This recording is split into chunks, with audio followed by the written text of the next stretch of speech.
ng pang-exchange gift mo? Pwede naman po na hindi na lang po ako sumali sa exchange gift. Ayokong maramdaman mo na nalalayo yung estado ng pamumuhay natin sa mga kaklase mo. Ang makaka-exchange gift ni Mikay ay si Rachel! Yak! Ano to? Ang cheap ng regalo mo? Eh, yan lang yung nakayanan namin ng nanay ko eh. Ano ba yan? Stop! Stop it! Tuturuan ko kung dapat tumugarin mga hampas lupang mo. Ay, tama na! Hoy! Sandali!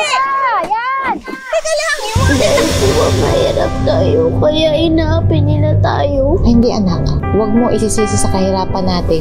Lumalaban tayo ng patas sa buhay. Talagang may mga tao lang na nasasayahan sila pag nakakasakit sila ng ibang tao. At hindi na magbabago yun, anak. Kaya tayo na lang ang umiwas.